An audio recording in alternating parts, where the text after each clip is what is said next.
Quando a gente vê o que aconteceu ontem no porto de Beirute, não dá nem para acreditar que o número de mortos seja contado em centena, uma centena, duas centenas, não dá para saber quantos são, mas é inacreditável, né? Pelas imagens, o estrago é uma bomba, parece uma bomba atômica, é um negócio inacreditável.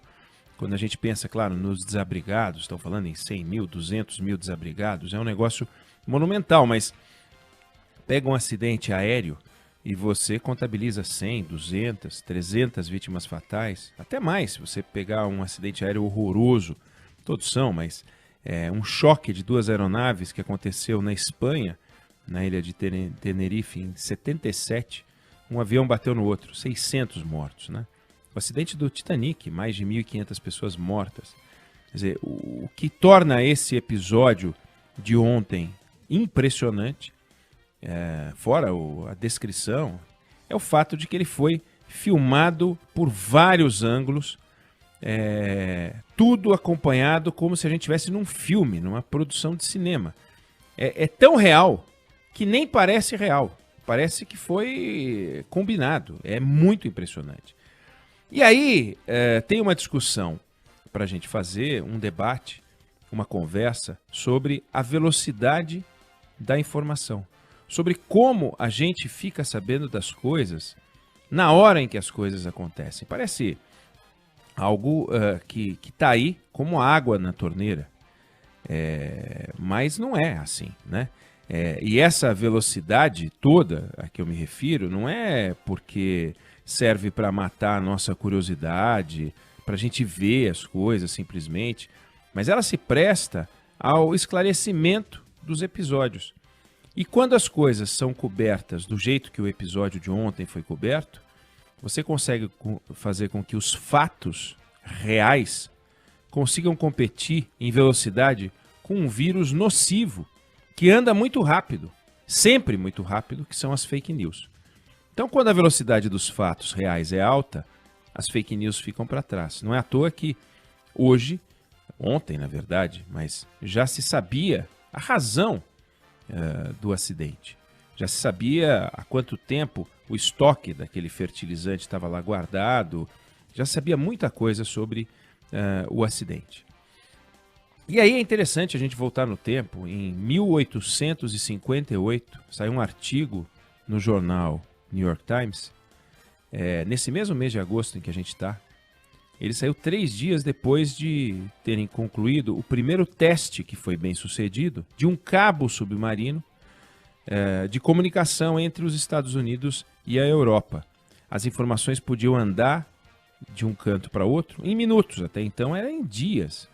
Aí o que escreveu o articulista do jornal? Ele diz o seguinte, olha, superficial, repentino, sem divisão, rápido demais para a verdade. Para que isso tudo? Isso não torna a mente popular muito rápida para a verdade? 10 dias a gente consegue ter as informações normais da Europa. Para que as informações em 10 minutos? Né? Para que essa insignificância? Qual é essa invenção? Ela é trivial. De que forma isso vai melhorar a humanidade? O telégrafo fez algum bem? Baniu algum mal? Mitigou alguma tristeza? Olha que interessante. O artigo questionava o aumento de velocidade do trânsito das informações. Informações por escrito, informações em palavras. Naquele momento estava acontecendo um fenômeno incrível na comunicação. Os fatos passaram a andar muito rápido. Ainda que acontecessem num momento específico, eles só chegavam em outros cantos do mundo de forma muito demorada. E o fato dos fatos andarem mais rápido, começaram a modificar os próprios fatos. Por exemplo, até então, até o surgimento do telégrafo, um bandido que cometesse um assalto, ele conseguia ficar livre da polícia por muito tempo, até que a informação do assalto corresse. Depois, a polícia ganhou uma arma importante para combater o crime. Isso é uma mudança simples, mas evidente. Então, um bandido conseguia roubar um banco, pegar um trem e fugir. Depois do telégrafo, o bandido conseguia entrar no trem depois de roubar um banco e ele era preso na parada seguinte, porque o telégrafo conseguia mandar a mensagem rapidamente. esse fenômeno primeiro atingiu as informações por escrito e depois ele começou a atingir as imagens. Quando ele modificou as informações por escrito, modificou a comunicação, né? Modificou a informação, modificou o próprio jornalismo, que era extremamente opinativo, e se tornou real, porque os fatos passaram a andar rápido. E daí depois as imagens. Você teve a simplificação das câmeras, a diminuição, elas se tornaram portáteis. Então a Primeira Guerra Mundial foi um conflito em que as câmeras eram pequenas o suficiente para as pessoas começarem a carregar. Aí você pega o século XX, os principais conflitos foram cobertos por fotógrafos profissionais, mas fotógrafos profissionais. E isso é uma coisa muito impressionante, porque até então, voltando não muito tempo no tempo, você tinha o registro dos momentos por pintura. A fotografia ela passou a ser um acervo impressionante e o público passou a entender melhor o que era uma guerra, o que era um episódio dramático. Pega de 1950 até meados dos anos 60, você tinha 9% dos lares americanos com televisão e passou a ter 93%. Então, os episódios foram se tornando cada vez mais cobertos. Então, no final da Guerra do Vietnã, pela primeira vez na história, as notícias podiam ser entregues e as imagens podiam ser entregues no mesmo dia em que elas tinham acontecido. Até então, levava uma semana ou mais do que isso para você revelar, trabalhar, divulgar. Então, as informações não chegavam a tempo. Os filmes eles eram transportados, era um negócio complicado. Aí você pega, por exemplo, o atentado às Torres Gêmeas. Foram 17 minutos entre um avião atingir a Torre Norte e um segundo avião atingir a Torre Sul. O primeiro aconteceu às 8h46 da manhã, o segundo às 9h03. Não é à toa que a segunda torre, né, a queda, o atentado à segunda torre, o avião entrando na segunda torre, foi filmado por todos os ângulos possíveis. Tem alguns vídeos mostrando 43 ângulos. Aconteceu o mesmo agora na explosão de Beirute. Foram 8 minutos ou coisa assim entre a primeira explosão e a segunda, que foi a explosão monumental. E nesses 8 minutos, todas as câmeras possíveis de todos os cantos de todas as pessoas se posicionaram para aquele que parecia ser um incêndio, algo que tinha atingido o seu auge. E, no entanto, a partir dali é que começou o grande caos. E o mundo conheceu um dos eventos dramáticos mais bem cobertos, lamentavelmente, da sua história. E é algo que tem uma dramaticidade muito própria quando descrito, mas quando visto é apavorante.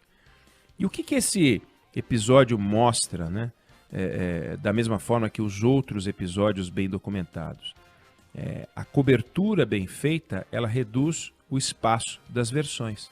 Imagina a morte do George Floyd sem a cobertura. Imagina o 11 de setembro sem as imagens.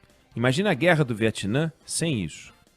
Então a cobertura bem feita, seja com imagens, seja com acesso profissional, mas com imagem a coisa ganha outro aspecto, ela reduz, como eu disse, o espaço para fake news. Além das imagens, você tem uma combinação fundamental, que é a cobertura profissional. Só a imagem coberta pelas redes sociais, pelas pessoas filmando, elas não conseguem traduzir o que está acontecendo. Você coloca imagens dramáticas, mas o que aconteceu? Qual foi o fato gerador?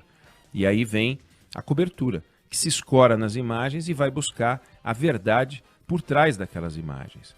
E isso é fundamental, a análise de especialistas, a cobertura de jornalistas, as entrevistas com especialistas, tudo isso é fundamental. Pega um exemplo muito mais simples, mas politicamente muito importante para o Brasil, que foi o atentado ao então candidato Jair Bolsonaro. As imagens do atentado, devidamente interpretadas pela Polícia Federal, foram fundamentais para concluir que o Adélio Bispo agiu sozinho. Não tem espaço para maluquice, para especulação, sabe? Discussão sobre quem mandou matar Bolsonaro. Ninguém mandou matar o Bolsonaro. Mas a gente só sabe disso porque aquilo foi registrado. Imagem. trabalho bem feito de investigação. E isso é fundamental. Não é, portanto, e isso é importante, a gente falar da imagem ou das coberturas apenas e tão somente como um fluxo de informações para matar a curiosidade das pessoas com o drama das outras. Não é nada disso. É a gente entender os fatos e ter acesso, tirando das autoridades, sobretudo das autoridades, o direito à versão. Porque a versão das autoridades, invariavelmente, contém algum grau de mentira. E esse grau de mentira, por exemplo, não basta ver o episódio, voltando, o episódio do atentado ao presidente Bolsonaro, na época candidato. Se depender da versão, não vou chamar de oficial, porque a Polícia Federal é que trouxe a versão oficial, mas a versão do presidente da República, houve uma conspiração para matá-lo. Quando você tem as imagens e o trabalho profissional associados, isso é importante que a gente junte uma coisa a outra, você mata a especulação. E matar a especulação é parte do processo de evolução e da compreensão sobre os fatos que aconteceram. Então, a gente pode fazer essa discussão a partir do episódio de Beirute, porque num primeiro momento ficou aquela discussão. O que aconteceu foi um atentado ou o que aconteceu foi um acidente? A análise das imagens feita por especialistas sugere que não foi um atentado, sugere que foi realmente um acidente de grandes proporções. Aumenta a rede de solidariedade, quando você vê a imagem ela produz também esse efeito de solidariedade em vários episódios, e a gente tem o episódio, por exemplo, da Vale, no caso de Brumadinho. Aquelas imagens tornaram o acidente muito mais dramático e a rede de solidariedade se mexeu com uma velocidade incrível, tão incrível quanto o fluxo das imagens. E as pessoas foram abastecidas com alimentos, todo mundo se sentiu na obrigação de ajudar, de participar, e isso a gente vê em todos os grandes episódios com cobertura, tsunami, 11 de setembro, agora em Beirute. Não dá para as pessoas ficarem, enfim, desconectadas ao que aconteceu. E o mundo se volta a entender o que está acontecendo no Líbano nesse momento, as dificuldades econômicas, o desafio político, a pobreza, metade da população vivendo na miséria, um país que viveu momentos horrorosos de guerra e mais guerra e mais guerra, agora submetido a um momento econômico especialmente ruim, passa por esse drama horroroso. Tem todo esse lado, mas tem também um ensinamento geral, que é como é importante que o Estado não tenha o domínio da informação.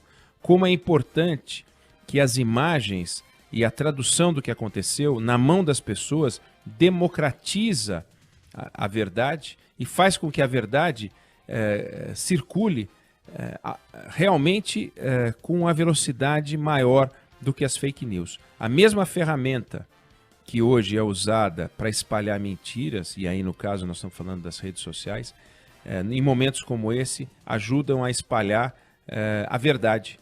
Então é muito importante que a gente tenha acesso à informação o mais rápido possível, acesso às imagens o mais rápido possível, para que a interpretação seja mais correta e a gente consiga saber o que aconteceu para agir sobre o problema.